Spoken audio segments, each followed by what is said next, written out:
오늘의 본문은 성도라면 누구나 다 알고 있는 말씀이고 성도가 아니더라 하더라도 어릴 때 교회 한 번쯤 친구가 약 사탕 준대, 초콜릿 준대, 떡 준대 그래가지고 나왔을 때 한 번쯤은 꼭 들어볼 말씀이 오늘 본문의 말씀입니다. 우리 다 함께 오늘 본문 말씀을 읽어볼까요? 자, 시작. 항상 기뻐하라, 쉬지 말고 기도하라, 범사에 감사하라. 이것이 그리스도 예수 안에서 너를 향하신 하나님의 뜻이니라. 자, 그런데 오늘 본문 말씀을 가만히 묵상해 보면 본문의 말씀 그대로 우리가 실천할 수 있는 사람이 과연 몇 명이나 될까를 생각해 보게 됩니다. 즉, 항상 기뻐할 수 있는가?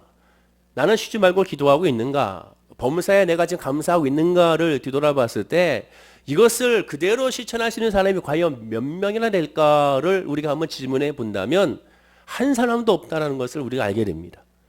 바보가 아닌 이상 항상 기뻐할 수가 없습니다. 그렇지 않습니까? 평생 수도원에서 수행하는 자라도 쉬지 말고 기도한다는 것은 사실상 불가능합니다. 어찌 우리가 계속 쉬지 말고 기도할 수가 있겠습니까?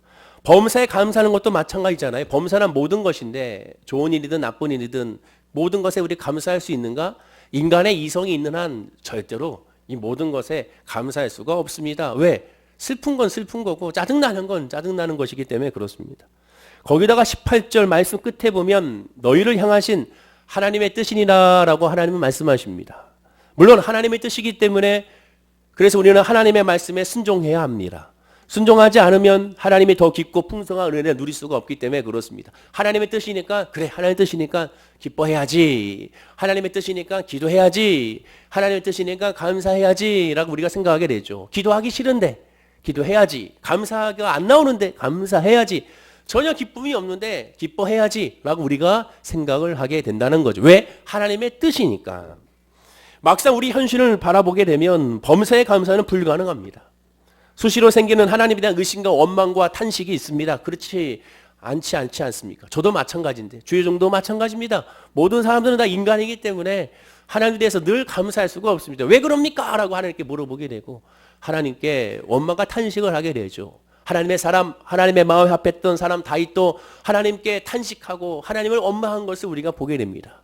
다 인간이기 때문에 그렇습니다. 더군다나 자꾸만 문제와 고난이 계속 다가오기 때문에 겹치기 때문에 그마저도 기도할 힘이 사라지게 됩니다. 하나님의 부르짖는 마음도 서서히 마음 가운데서 사라지는 것을 보게 되는 겁니다. 1년에 한 번 딱 하루 추수감사주일로 이날만큼은 하나님께 감사하자 하는 이날도 마찬가지입니다. 추수감사절이긴 한데 도대체 뭐 감사할 마음이 있어야지 이런 마음이 솔직한 우리의 심정입니다. 여러분들은 어떻습니까? 저만 그런가요?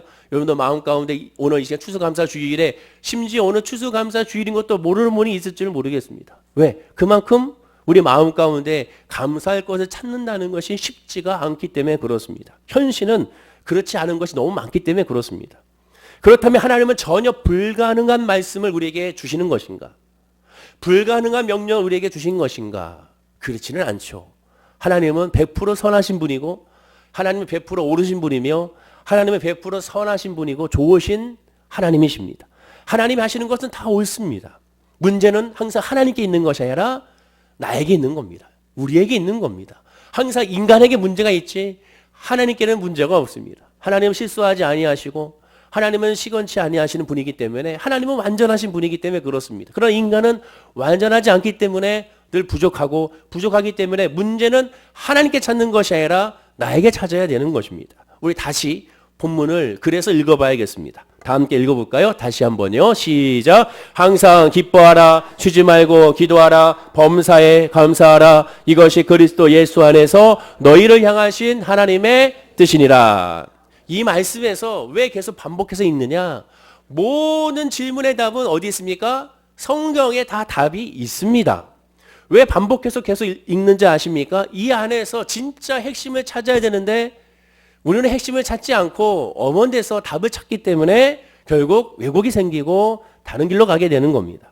이 본문에서 정말 강조하고 있는 사도 바울의 말씀은 기뻐하라, 기도하라, 감사하라가 아닙니다. 무엇입니까? 이 말씀이죠. 이것이 그리스도 예수 안에서. 이것이가 뭡니까? 이것은 기뻐하고 기도하고 감사하는 건데 이것은 그리스도 예수 안에서 가능하다는 거예요. 공동 번역 성경으로 보면 어떤 처지에서든지 감사하십시오. 이것이 그리스도 예수를 통해서 여러분에게 보여주시는 하나님의 뜻입니다. 즉 이것이 그리스도 예수를 통하여, 이것이 그리스도 예수 안에서 그리스도 통하여 되는 것이라고 말씀하고 있습니다. 그러면 무슨 뜻이 됩니까? 예수 그리스도를 통하지 않으면, 예수 그리스도 안에 있지 않으면 안 되는 거예요. 기뻐할 수 없는 거예요. 예수 그리스도 안에 있어야 기쁨이 되고 예수 그리스도를 통해야 기쁨이 되는 겁니다. 예수를 통하지 않으면 기쁨과 감사와 기도가 되어지지 않는 거예요. 그래서 늘 강조하듯이 신앙은 되어지는 겁니다. 내가 기뻐하는 것이 아니라 기뻐지는 거고, 감사하고 싶어서 감사하는 것이 아니라 감사가 되어지는 거고, 기도가 내가 기도해야지 해서 하는 것이 아니라 기도가 되어지는 것을 의미합니다. 성경은 철저하게, 복음은 철저하게 나를 부인합니다. 내가 거기에 존재할 수가 없어요. 처음부터 끝까지 알파요 오메가가 되시는 하나님께서 성령으로 말미암아 모든 것을 주관하시고 모든 것을 이끄신다는 사실을 기억하셔야 되는 겁니다. 나의 믿음이 아니에요. 그래서 성령을 통한 믿음, 그 믿음이 놀랍고 그 믿음으로 말미암아 신비롭고 그 믿음으로 말미암아 감사가 터져 나오게 되는 거예요. 이 이성으로 머리로 봤을 때는 도저히 감사가 안 나오는데 나로 모르게 감사 찬양이 나오는 이유는 예수를 통했기 때문에 감사가 넘쳐나게 되는 겁니다. 성경은 창세기부터 요한계시록까지 예수가 아니면 안 된다고 말씀하고 있는 거예요. 예수가 아니면, 은혜가 아니면 안 된다고 말씀하는 것이 성경의 시작이자 끝이라는 사실을 기억하셔야 되는 겁니다. 즉 내가 하면 안 됩니다. 오직 예수로 말미암아 할 수가 있다는 거예요. 계속 내가 하려고 하니까, 내가 기뻐하려고 하니까 안 되는 거고, 내가 감사하려고 하니까 감사가 안 되는데 감사가 됩니까? 내가 예배 드리려고 하니까 예배가 안 되는 거예요. 내가 봉사하려고 하니까 봉사가 짜증나는 거예요. 힘든 거예요. 내가 하려고 하면 다 안 되는 거예요. 저도 마찬가지입니다. 제가 설교 준비하려고 하면 안 돼요. 시간만 바라보게 돼요. 집중이 안 돼요. 그러나 하나님의 은혜를 바라보고 하나님의 말씀에 묵상하게 되면 되어지는 겁니다. 되어지는 거예요. 하나님의 은혜로 우리는 살아가는 존재가 성도라는 사실을 기억해야 되는 겁니다. 여러분에게 이렇게 축복하겠습니다. 당신은 하나님의 은혜로 살아갑니다. 인사하시기 바랍니다. 그러므로 무엇이든지 잘 풀리지 않을 때 어떻게 해야 되겠습니까? 내가 예수를 통하고 있는지를 살펴봐야 됩니다. 즉 내가 예수를 정말로 의지하고 있는지, 예수 십자가의 그 이름으로 시작하고 있는지, 주님께 맡기면서 시작하고 있는지를 점검해야 되는 겁니다. 무엇이든지 예수를 통해야 하나님의 뜻대로 살 수가 있게 되는 겁니다. 자, 오늘은 추수감사주일입니다. 마찬가지로 이 추수감사주일도 예수 그리스도 안에서의 감사인지, 예수 그리스도 안에서의 추수감사인지를 점검해 봐야 됩니다. 인간적인 모습에서 출발하는 것이 아니라 늘 하나님의 시선에서, 하나님의 마음에서 출발해야 되는 겁니다. 그렇게 됐을 때 왜곡이 생기지 않고 잘못된 길로 갈 수가 있지 않게 되는 겁니다. 그러면 진정한 추수감사절의 의미가 무엇일까요? 엄격히 말해서 추수감사절은 미국 교회의 전통입니다.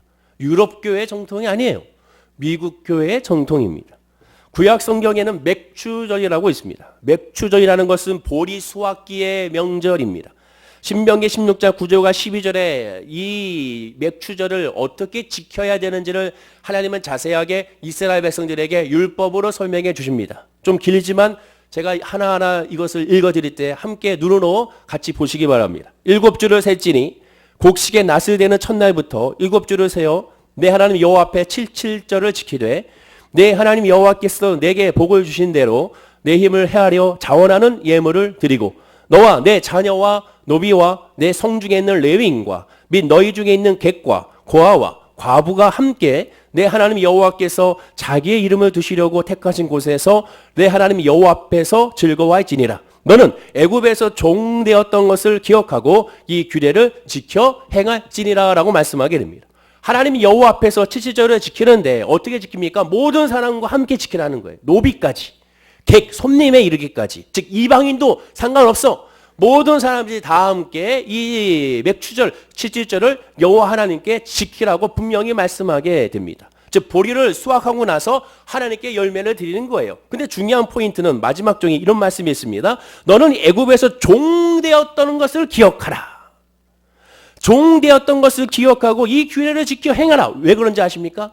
지금 이들이 살고 있는 이 땅에서는 적과 꿀이 흐르는 가나안 땅, 약속의 땅입니다.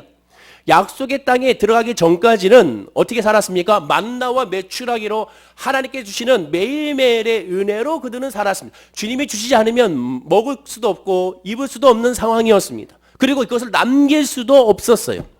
그러나 이제는 가나안 땅, 하나님의 땅에서는 그 땅의 열매와 그 땅의 소산을 먹고 삽니다. 만나와 메추라기는 이제 사라졌어요. 내가 농사하여 내가 열매를 맺고 그 열매로 말미암아 넉넉히 남겨서 저장할 수가 있었습니다. 바로 이 모든 것들에 대한 감사로 하나님께 단을 쌓고 제사라는 거예요. 즉 약속의 땅에 왔다. 출애굽을 했다. 죄에서 해방이 됐다. 자유케 했다. 너희는 하나님의 소유된 백성이 됐다. 하나님의 은혜로 말미암아 열매를 맺겠다. 모든 것은 첫째도 둘째도 셋째도 하나님이 다 하셨다. 그것에 대하여 하나님께 감사의 단을 쌓고 예비하라고 맥추절을 하나님이 이스라엘 백성들에게 허락하시게 된 겁니다. 이스라엘은 3대 절기가 있어요. 첫째는 유월절입니다. 애굽의 종살이에서 해방시켜 주신 것, 그것에 대한 감사. 둘째는 맥추절 치지절입니다. 오늘 본문이죠. 한 해의 첫 농사, 봄 농사인 이 밀과 보리를 수확할 때 첫 추수를 하나님께 감사하는 그런 절기.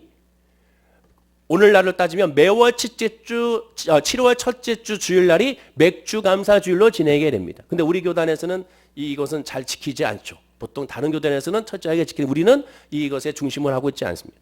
세 번째, 수장절, 초막절입니다. 가을 추수를 끝내고 모든 풍성한 곡식과 열매를 저장한 후 광야 40년간 함께 하셨다 하나님께 감사하는 절기. 그래서 일주일 동안 초막을 지어놓고 광야에서 생활했던 것을 그대로 재현하면서 하나님의 은혜에 감사하는 것. 즉 하나님의 은혜로 우리가 살았지 우리가 잘나서 사는 것이 아니라는 것을 기억하는 겁니다. 이스라엘의 3대 절기의 특징이 무엇입니까? 항상 출애굽과 연결하여 유월절, 출애굽과 연결하여 칠칠절, 출애굽과 연결하여 바로 마지막 수장절이 있는 것을 보게 됩니다. 출애굽은 뭡니까? 죄에서의 구원. 출애굽은 바로 노예에서의 해방, 즉 죄에서의 구원을 얻어 하나님의 자녀가 된 것에 대한 감사를 할 수가 있게 되는 것이죠. 즉 이 중에 맥추절, 칠칠절을 제정한 의미와 오늘 본문의 뜻과 일치하기 때문에 모든 한국 교회에서는 바로 지금까지도 따라 지키는 교회 정식적인 절기가 된 것을 우리가 보게 됩니다. 그런데 거의 모든 사람이 예사를 넘기는데 한국교회가 사용하는 추수감사절이라는 용어는 사실상 조금은 부적절합니다. 왜냐? 한국의 추수감사절은 사실상 맥추절과 의미와 목적이 같기 때문에 정말로 추수감사가 목적이라면 맥추절에 지내야 되는 것이죠. 그런데 우리나라 실성상 맥추절 7월 첫째 주는 우리가 농사를 이제 막 계속 짓고 있는 상황이 추수가 없기 때문에 그래서 그때 지내는 것이 아무래도 조금 부담이 되니까 그래서 언제 지키느냐? 요새 많은 교회에서 추석 때 추수감사 주일로 지내고 있습니다.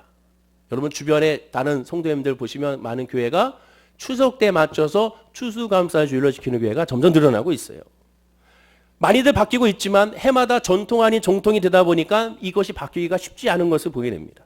하지만 분명 미국 교회에서는 추수감사절이 온 것은 확실합니다. 그러나 미국에서는요 추수감사절을 추수감사절로 부르고 있지를 않습니다. 추수감사절이 되려면 영어로 하면 Fall Harvest Festival이 돼야 됩니다. 그러나 이렇게 부르지 않습니다. 또는 Harvest Thanksgiving이라고 불러야 됩니다. 그러나 미국에서는 절대로 이렇게 부르지 않습니다. 영어로는 Thanksgiving Day라고 불러야 됩니다. 감사절로 부릅니다. 지금도 그렇게 부르고 있습니다. 여기 Harvest, 추수라는 말이 들어가 있지 않습니다. Fall, 추수, 즉 가을이라는 말도 들어가 있지 않습니다. 그냥 감사절입니다. 두 가지로 드립니다. 이런 감사절에는 하나님께 드리는 감사절과 두 번째는 이웃에게 섬기는 감사 나눔절로 드리고 있습니다. 예수님께서 말씀하신 하나님 사랑과 이웃 사랑을 그대로 실천하는 감사절로서 오늘날 미국은 추수감사절을 그렇게 지내고 있는 것입니다. 미국에서는 공식적인 국정일로 감사절로 불립니다. 추수라는 말을 사용하지 않습니다. 왜? 사실상 추수가 아니기 때문에 그렇습니다. 한번 경위를 살펴볼까요? 오늘날 우리가 알고 있는 추수감사절이 언제 시작됐냐면 조지 워싱턴 초대 대통령이 1789년 10월 3일에 감사절을 국경일로 정하여 하나님을 예배하고 감사하자고 선포하게 됩니다. 그러나 우리가 잘 알다시피 미국인은 연합국가잖아요. 각 주마다 법과 그 다음에 모든 것이 다릅니다. 독자적으로 되어 있죠. 그러다 보니까 지켜지지가 않았어요. 이 아브라함 링컨 대통령은 비서 요한 니콜레아를 통하여 1864년 4월 11일 11월의 마지막 목요일을 감사절과 찬양의 날로 지키자고 선포를 하게 됩니다. 그러나 역시 링컨 대통령은 북부의 대통령이라고 여겼지 남부의 많은 사람들이 여전히 인정하지 않았기 때문에 역시 많은 주에서 그것을 제대로 지키질 않게 됩니다. 자기들이 원하는 주마다 다르게 지키게 되죠. 그러다가 미국의 오늘날의 감사절은 1941년 12월 26일 미국의 제32대 대통령이었던 루즈벨트 대통령이 11월 넷째 주 목요일을 감사절로 국경일로 정하여 선포하고 모든 주에서 그렇게 지키자고 그때부터 결의를 하게 됩니다. 그래서 목, 금, 토, 주일 4일을 그래서 국경일로서 명절로서 하나님께 감사절로 미국은 지키게 되는 것이 그리고 오늘날까지 이르게 되었습니다. 우리말로 추수자가 붙는 바람에 아무래도 올 한 해에 하나님께 받는 우리는 현실적인 초점을 목표로 하지만 미국에서 왔는 그 미국에서는 추수가 아닙니다. 우리가 오늘 찬송가를 불렀어요. 성가대도 우리가 찬양을 해줬는데 넓은 들의 익은 곡식의 찬송가 가사를 보십시오. 그 차사가 추수가 목적이 아닙니다. 이 세상의 열매가 목적이 아니에요. 우리 장로님께서도 기도를 참 잘해 주셨는데 장로님 기도 중에 뭐라고 하셨습니까? 곡식의 열매를 얻듯이 영혼의 열매를 맺게 그겁니다. 이 찬양의 목적은 예수님께서 저 넓은 들의 저 곡식을 바라봐라.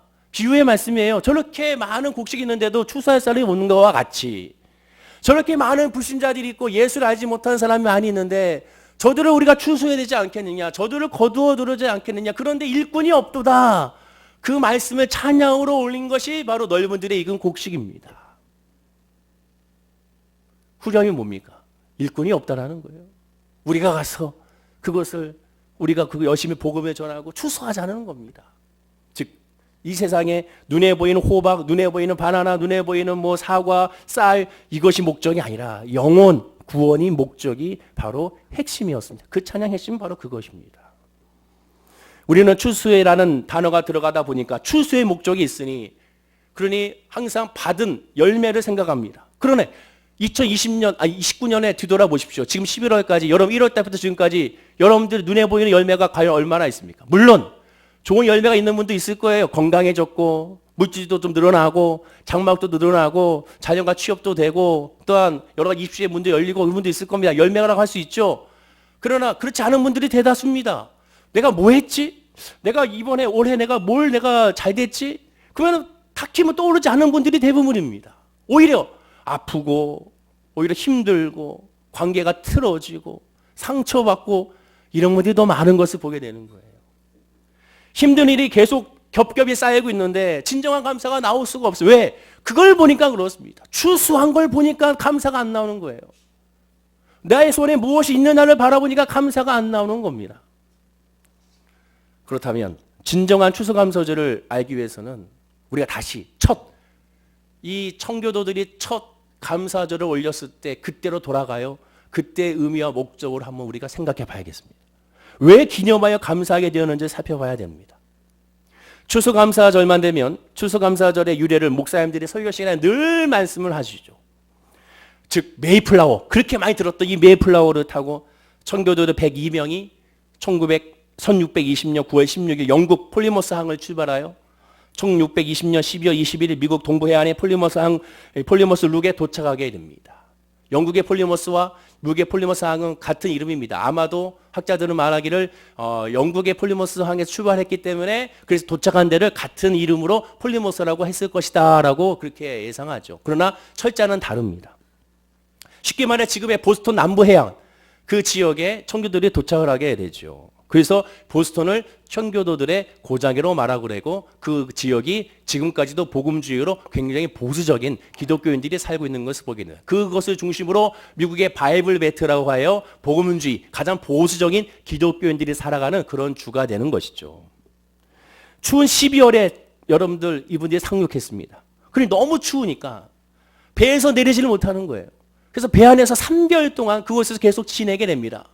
이 배에서 바로 내리지 못했어요. 계속 3개월 동안 워낙 추우니까 그곳에서 가지고 왔던 식량, 가지고 왔던 물, 가지고 왔던 곡식을 계속 그들이 먹게 됩니다. 무려 3개월 동안 지내다가 3월이 되어야 비로소 상륙을 시작하게 되죠. 추운 겨울에 식량을 어디서 구할 수 있겠습니까? 아무리 여유 있게 식량을 준비했어도 절식하고 금식하면서 겨우겨우 버티게 된 겁니다. 더군다나 항해 중에 죽은 사람들이 많았습니다. 대부분 노인과 어린아이들이 많이 죽었어요. 이미 반 이상이 죽임을 당했습니다. 신대륙, 서구적인 시선에서 신대륙이지만 그들로서는 이 신대륙으로 왔지만 이 신대륙이 도대체 뭐가 있는지, 이곳에 풍토병이 뭐가 있는지, 이곳에 어떠한 짐승이 있는지, 그리고 지도도 없기 때문에 어디를 가야 물을 얻을 수 있는지, 그리고 땅에 농사를 지으려면 또 개간을 해야 되지 않습니까? 그러면 여기에 기후가 어떤지, 언제 비가 오는지, 언제 눈이 오는지 그것에 대해서 잘 알지를 못합니다. 온도도 알지 못하죠. 날씨도 알지 못합니다. 여러 가지 많은 기초적인 자료가 없기 때문에 시행착오를 계속 겪을 수밖에 없는 겁니다. 더군다나 겨울에 도착하기 때문에 먹을 것이 떨어져 갑니다. 어떻게 해야 될지 막막할 때에 놀랍게도 이들을 도와주는 사람이 나타납니다. 바로 인디안들이 이들을 도와주게 되죠. 암파노악 부족이라고 이 인디안 부족들이 옥수수 재배법을 그들에게 알려줍니다. 그들이 저장했던 옥수수를 가지고 와서 그들에게 배에서 그들에게 나눠줍니다. 그리고 봄이 돼서 상륙할 때 옥수수를 어떻게 재배해야 될 것인지, 어떻게 밭을 개간해야 여기는 되는지, 어떻게 물을 줘야 되는지에 대해서 자세하게 그들이 알려주게 되죠. 그리고 그들의 움막을 빌려주면서 그들이 집을 지을 때까지 그들에게 자기의 집을 그들에게 넘겨주면서 그들을 보살피게 된 것을 보게 됩니다. 즉 이들의 인디안들의 도움이 아니었으면 당시 청교도들은 생존하지 못했을 것이라는 거죠. 그러니 청교도들의 첫 번째 감사전은 어땠을까 상상해 보십시오. 우리가 생각하는 칠면조를 굽고 온갖 풍성한 요리를 마련하고 화려한 옷을 입고 바이올린 연주하면서 포크댄스 치는 것이 당시의 감사절의 첫 시작이 아닙니다. 기록에 보면 상륙한 지 8달이 지났기 때문에 8달이 지난 상태에서 그들이 첫 감사절을 했을 때 그들에게는 눈물과 콧물과 그리고 탄식과 울음과 서로 엉켜 앉으면서 하나님께 감사하는 모든 것들이 이어졌음을 말하고 있습니다. 그리고 음식이라는 것은 옥수수로 준비된 음식밖에 없었다고 기록되고 있습니다. 정리하면 이들의 첫 감사절은 풍성한 수확에 대한 감사가 아니었습니다. 생존에 대한 감사였습니다. 죽지 않고 지금 이곳에서 하나님께 예배할 수 있는 그 자체에 대해서 감사했습니다. 사랑하는 가족을 최근에 잃었거나 이미 이런 것에 대한 안타까움과 슬픔에 또한 하나님께 올려지는 기도와 찬양의 감사였습니다. 그리고 도무지 이해할 수 없는 하나님의 은혜에 대한 감사가 청교도들의 첫 감사절의 시작이었습니다. 그러면 왜 이들이 이곳에 왔습니까? 그것이 더 중요하죠.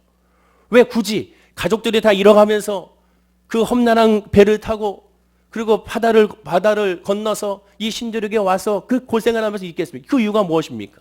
그 이유는 바로 신앙의 자유를 찾아 그들이 온 겁니다. 한국 이미 1세대들이 아메리칸 드림을 꿈꾸고 미국으로 간 것과는 달라요. 잘 먹고 잘 살기 위하여, 보다 나은 삶을 위하여 미국으로 건너갔던 것과 다릅니다. 보다 나은 삶을 살기려면 유럽에 있어야 돼요. 영국에 있어야 돼요. 그러나 그들이 떠나간 이유는 오직 하나, 신앙의 자유입니다. 왜? 미국의 국교는 개신교들을 잡아 죽였습니다. 개종하지 않으면 그들을 고문하고 심지어 남자들은 다 거세를 함으로 말미암아 자손이 번성하지 못하게 만들었습니다.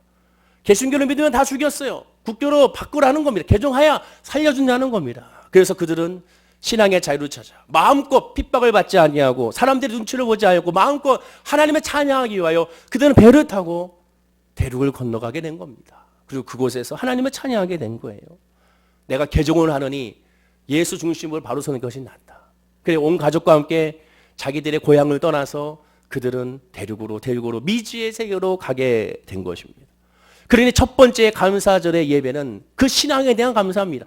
추수에 대한 감사가 아니에요. 하나님, 우리가 믿음의 자유를 찾아 이곳에 왔습니다. 하나님 감사합니다.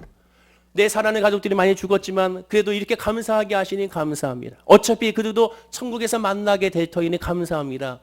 기록에 의하면 그들은 그것에만 감사했습니다. 신앙의 자유로 마음껏 하나님을 찬양하고 마음껏 성경을 보고 마음껏 기도하고 마음껏 함께 나누는 그것에 대한 감사가 바로 미국 청교도들의 첫 감사절의 시발점이었습니다. 그들은 하나님께 원망을 돌리지 않았습니다. 지금 이것에 대해서 너무 감사했습니다. 지금 예배하는 것에 대해서 감사했습니다. 마치 아브라함이 알 수 없는 그런 미지의 땅 갈대아 우르를 떠나서 하나님의 지시하는 땅으로 가라고 했을 때 아무것도 모르는 상태에서 떠났을 때 그가 원망하지 아니하고 가는 곳마다 단을 쌓고 하나님 예비한 것처럼 바로 이 청교도들도 가는 곳마다 하나님께 단을 쌓고 교회를 짓고 하나님을 예배하며 하나님만 찬양했던 사람들이 바로 그들이었습니다. 청교도들의 감사절은 생존했다는 사실을 넘어서 믿음으로 말미암아 주님께 예배한다는 그 사실로 감사했습니다. 오늘 본문의 감사죠. 오늘 본문에 말씀드렸던 이것이 그리스도 예수 안에서의 감사였던 것처럼 그리스도 예수 안에서의 기도였고 그리스도 예수 안에서의 기쁨이었고 그리스도 예수 안에서의 찬양이었던 것처럼 청교도들의 신앙을 본받으라는 것은 바로 이 예수 안에서 그럼에도 불구하고 하나님께 감사하고 있는 그들의 신앙을 본받으라고 감사절이 그래서 오늘날까지 이어지게 된 겁니다. 거기에 추수는 없어요. 추수는 없습니다. 감사밖에 없습니다. 그래서 예수 그리스도와 연결되지 않으면 범사에 감사할 수가 없다는 거예요.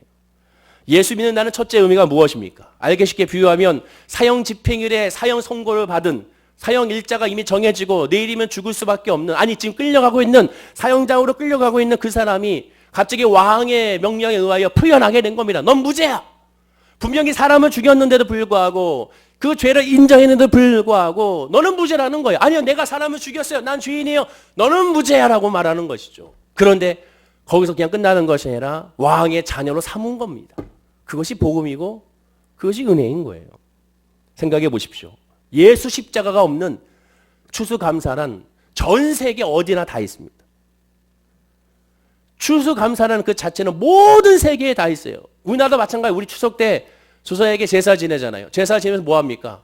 조상신에 대한 감사예요.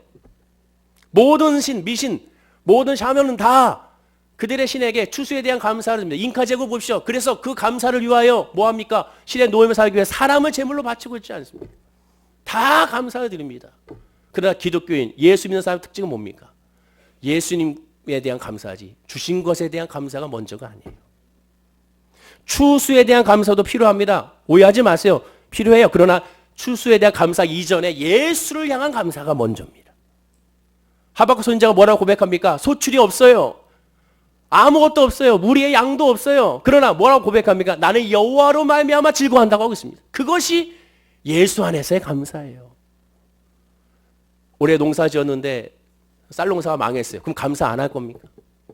그래도 감사하는 거예요. 왜? 예수가 내 안에 있기 때문에 감사해요. 주님을 바라보니 감사가 넘쳐나는 거예요. 그것이 청교도들의 감사절의 시작이었습니다. 예수 십자가가 있는 추수감사절은 1621년의 현실적인 축복이 아니었습니다. 오직 영혼에 대한 감사, 예배하는 것에 대한 감사였어요. 따라서 청교도들의 감사의 첫 번째 본질은 예수 십자가의 복음을 놓치면 차라리 죽는 것이 나을 뻔했다는 데에서 시작하는 겁니다. 신앙 자체에서 출발하는 거예요. 현실적으로 아무리 형통하고 아무리 부여롭더라도 예수 그리스도를 믿지 아니하면 예수 그리스도 예배하지 않으면 아무런 의미가 없다고 생각하고 고백하여 그들이 떠나온 겁니다. 정말 많은 추수를 얻으려면 그곳에 살아야 돼요. 개종하면 돼요. 예수를 부인하면 돼요. 그건 더 많은 추수와 열매를 맺을 수가 있습니다. 그러나 믿음으로 살기 위하여 예수의 복음으로 살기 위하여 성령 임하니 성령께서 세상과 타협하지 않게 하니까 결국 그곳을 떠나오게 된 겁니다. 사도 바울은 같은 고백을 합니다. 고린도후서 6장 4절과 10절인데요. 자, 이 말씀 중요하니까 다 함께 천천히 읽어볼까요? 시작. 오직 모든 일에 하나님의 일꾼으로 자천하여 많이 견디는 것과 환난과 궁핍과 고난과 맨맞음과 다침과 난동과 수고로움과 자지 못함과 먹지 못한 가운데서도 깨끗함과 지식과 오래 참음과 자비함과 성령의 감화와 거짓이 없는 사랑과 진리의 말씀과 하나님의 능력으로 의의 무기를 좌우에 가지고 영광과 욕됨으로 그러했으며 악한 이름과 아름다운 이름으로 그러했느니라. 우리는 속이는 자 같으나 참되고 무명한 자 같으나 유명한 자요 죽은 자 같으나 보라 우리가 살아있고 징계를 받는 자 같으나 죽임을 당하지 아니하고 근심하는 자 같으나 항상 기뻐하고 가난한 자 같으나 많은 사람을 부유롭게 하고 아무것도 없는 자 같으나 모든 것을 가진 자로다. 기록에 보면 이 말씀이 첫 감사절의 말씀이었습니다. 가족들을 다 잃고 신앙의 자유를 찾아서 왔던 그들이 모여서 사도 바울의 고백을 깨달은 거예요. 아, 그렇구나. 사도 바울이 지금 현실적인 모든 것에 하나님 감사한 것이 아니라 이것은 다 제쳐두고 오늘 말씀과 같이 우리는 예수 안에서 하나님의 자녀이기 때문에 무명한 자 같으나 유명한 자구나. 없는 것 같으나 있는 자구나. 그것에 대해 하나님께 감사한 것이 청교도들의 첫 감사의 예배였음을 우리가 기억해야 됩니다. 청교도들은 첫 번째 이 추수감사절에 뭐 한지 아십니까? 하나님께 이런 감사로 끝난 것이 아니라 하나님을 사랑하면 이웃을 사랑하려 했지 않습니까? 따라서 하나님을 사랑했기 때문에 그 하나님의 사랑으로 그 이웃 사랑을 실천하게 됩니다. 나눔을 실천하게 돼요. 현실적으로 도움을 준 인디언들을 초청하여 함께 식사를 나누게 됩니다. 오늘날까지 이러한 그림들이 곳곳에 남아있죠. 첫 감사절은 이렇게 인디안들, 우리를 도와줬던 그 인디안들을 초청하여 함께 하나님을 예배하고 그래 같이 음식을 나누면서 기쁨으로 하나님을 찬양했습니다. 그리고 인디안들과 식사하면서 인디안들이 물어봤습니다. 언어가 안 되지만 그들의 손짓과 그들의 눈짓으로 여러 가지 몸짓으로 서로 대화를 나눈 거예요. 왜 너희들은 이곳에 왔느냐? 너희들의 배를 보니 우리의 배보다 훌륭하고 너희들의 집을 보니 우리의 집과는 비교가 안 되고 너희들의 의복을 보니 우리하고는 이거는 뭐 과학적으로 이거는 뭐 안 되는데 어찌 너희들은 이곳에 왔느냐? 그때 청교들이 말한 건 예수를 전하게 되죠. 자유를 찾아 신앙의 자유를 찾아 예수님을 마음껏 찬양하고 예수님께 마음껏 예배하고 예수님께 마음껏 기도할 수 있는 그 신앙의 자유를 찾아왔다고 그들이 첫 복음을 전파하게 됐죠. 그리고 또 깨달았습니다. 이 폴리모스 항구에 도착하게 한 것이 하나님의 은혜구나. 다른 곳에 도착했으면 즉 호전적인 인디안들 무서운 인디안들 만졌으면 우리가 다 멸종을 당할 수도 있을 터인데 그리고 이렇게 순한 그리고 사랑이 넘치고 평화로운 인디언 부족을 만나는 것도 하나님께 감사를 올리게 되죠. 그래서 지금도 폴리모스의 시청 앞에 가면 인디안 추장 동상이 시청 앞 정가운데 떡하니 있습니다. 이때 도와줬던 암팍노악 인디안 부족의 추장 메사소이트 추장의 동상이 이렇게 아주 멋지게 있는 것을 확인할 수가 있게 되는 것이죠. 그러나 안타깝게도 청교도 중 이 이후에 왔던 후발주자들에 의하여 인디안 부족들을 핍박하고 그들이 가지고 있었던 금을 빼앗고 또 그들에게 질병을 주면서 인디안 부족들이 많이들 죽었습니다. 인디안 부족들이 무슨 병에 많이 죽었는지 아십니까? 유럽에서 건너온 사람들에 의하여 매독에 의하여 많은 사람들이 죽음을 당하게 되고 그들의 금을 빼앗고 그들의 또한 가축과 가죽을 빼앗아서 돈벌이 하려는 사람들 위해서 인디안 부족들이 쫓겨나고 많이 죽임을 당하게 되죠. 그래서 지금도 1975년부터 매년 감사절 우리가 얘기하는 이 추수 감사절이 되면 반감사절 운동을 지금도 하고 있습니다. 지금까지도 올해도 곧 하게 될 거예요. 인디안 부족들이 모여서 반감사절 운동을 하면서 그때 희생당했던 많은 인디안 조상들에 대한 추모의 행사를 지금도 벌이고 있는 것을 보게 되는 겁니다. 성경은 두 종류밖에 없습니다. 예수 중심으로 살아가느냐, 예수 중심이 아닌 세상 중심으로 살아가는가. 교회 안에도 마찬가지예요. 예수 중심으로 신앙생활 하느냐, 주님이 주신 것을 가지고 신앙생활 하는가. 즉 현실적인 것을 가지고 신앙생활 하는가, 그것보다는 예수 중심으로 신앙생활 하는가, 그것을 우리가 기준 삼아야 되는 거예요. 결론입니다. 첫 추수감사절은 죽은 자 가운데 살아난 것에 대한 감사였습니다. 그래서 사실상 청교도들은 추수감사절이 아니라 그냥 감사절이고 오늘날에도 미국에서는 그냥 감사절입니다. 주변에 미국에서 살다 오신 분들, 한인교회 다니신 분들 말고 미국에 있는 현지교회 혹시 다니신 분들이 보면 다 감사절이에요. 거기에 추수가 들어가 있지 않습니다. 감사.